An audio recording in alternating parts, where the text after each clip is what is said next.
everybody. Today I'm going to be talking about Anne Sexton, who is one of the week 11 authors for this week. We're going to be talking about The Truth, the Dead. Now, I want to talk just a little bit about confessional poetry. Sexton was a renowned confessional poet. Um, the poetry of the I, the personal. So this is author as speaker. The confessional poetry of the mid 20th century dealt with subject matter that had previously not been openly discussed in American literature, including like private experiences with and feelings about death and trauma, depression, relationships.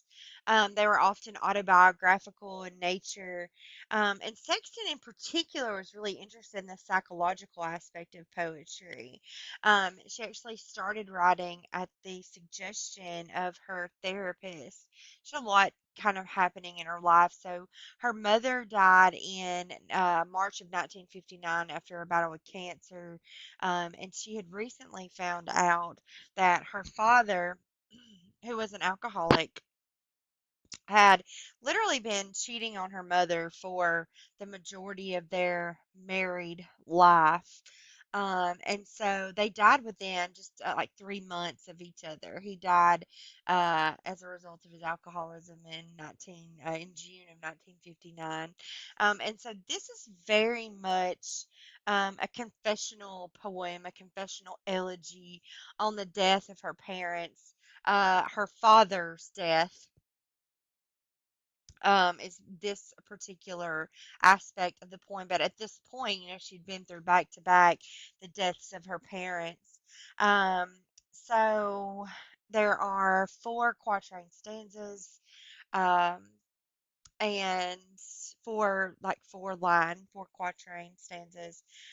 She does make use of the slant rhyme and the in rhymes in an alternating rhyme scheme, A, B, so on and so forth, that we've seen before. Even though free verse was very much a kind of a concept of postmodernism, kind of rolling over from modernism. But she does make use of those slant rhymes, which is like church and hearse here. So it's similar enough to be a slant of each other. Um, so let's get down to it. Let's read and then we'll talk about it. Gone, I say, and walk from church, refusing the stiff procession to the grave, letting the dead ride alone in the hearse. It is June. I'm tired of being brave. We drive to the Cape. I cultivate myself where the sun gutters from the sky, where the sea swings in like an iron gate, and we touch. In another country, people die. My darling, the wind falls in like stones from the white-hearted water, and when we touch, we intertouch entirely. No one's alone. Men kill for this, or for as much. And what of the dead? They lie without shoes in their stone boats. They are more like stone than the sea would be if it stopped. They refuse to be blessed, throat, eye, and knuckle bone. Okay, so in lines 1 through 4, she reveals that she did not attend the graveside service of her father. She says, "Gone, I say, and walk from the church, refusing the stiff procession to the grave." So she did go to the church, but she refuses the procession to the grave, letting the dead ride alone in the hearse. She has no desire to participate any longer in that tradition of death. She does, however, in that third line, feel a bit like she's abandoned him, um, letting the dead ride alone in the hearse. She's reached a breaking point in the experiment, in her experience, her death experience, and the word "gone" is like the catalyst for that.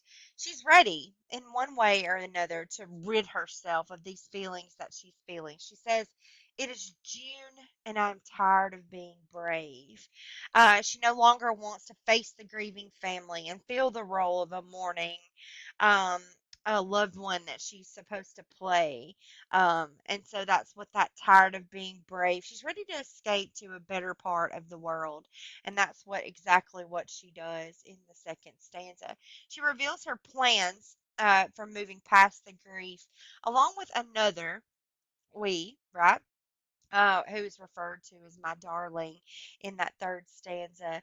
They drive to the coast, the Cape, to Cape Cod, Cape Cod, Massachusetts. She spent a lot of time there and during her childhood and her adulthood. They drove to the Cape. She cultivates herself, which is an interesting choice of words because it can either mean to prepare for growing crops or to foster the growth of crops.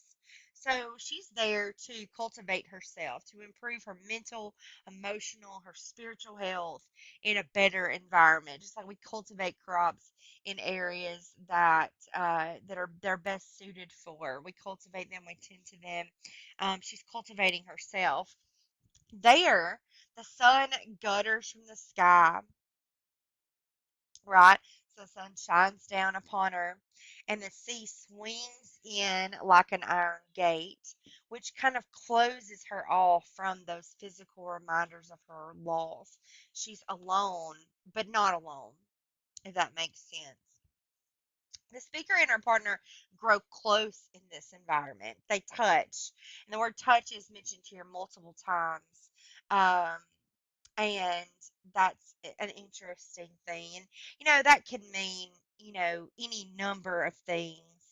Um, I think more here that it's her companion in loss, so that she's not alone. And when they say she says touch, they're nowhere near anyone who dies. It's a whole other world, whole other country where people die in this little place at the Cape that they are cultivating themselves in. In the third stanza, her darling is mentioned. My darling um, is obviously somebody who means a great deal to her. Darling is a very special term of endearment, a very sweet or fond term of endearment. Um, he was likely a rock for her to depend on after her loss. And she needs this person because the weather and the waves are going to get a little rough. The wind's going to fall in like stones in the white-hearted water, the white caps are there, are the waves are rough. And we're back to that. And when we touch, we intertouch entirely. No one's alone. So touch again.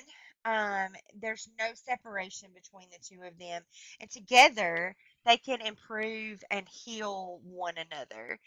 In a place where no one's alone, we intertouch entirely. At pause there, I had to. My cat. I don't know if you could hear it in the background.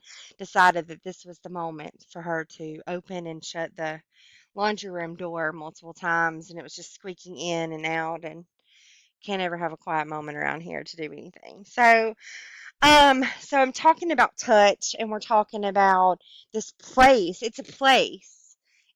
They enter this place entirely where no one's alone. And so that's how powerful it is, this place of touch, where there's no separation between them and they can heal and improve one another.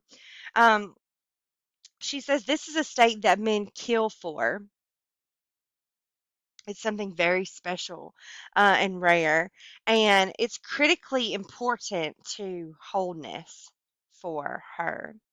In the final stanza, she comes back to the dead, right?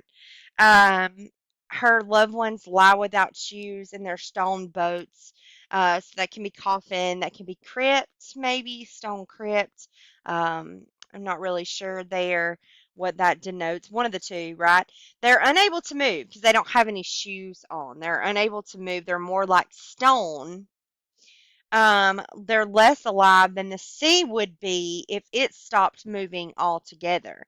So you think about it, if the ocean's waves stopped rolling in and the sea was still, there's still life underneath the surface. The ocean is teeming with life.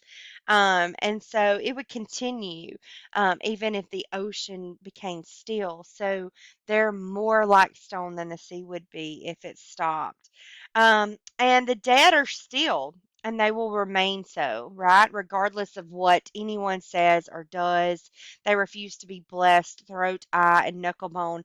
And with this, she kind of dismisses any further need to mourn for them anymore. Their souls are gone, right? So when you die, your soul leaves.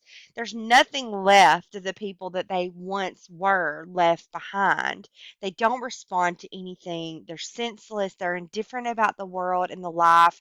The truth that the dead know is nothing. It's a void, right? However, the living are going to move past their grief. She's going to move past her grief to acceptance and followed by a return to life again, and she's going to grow strong again, and this is part of that process.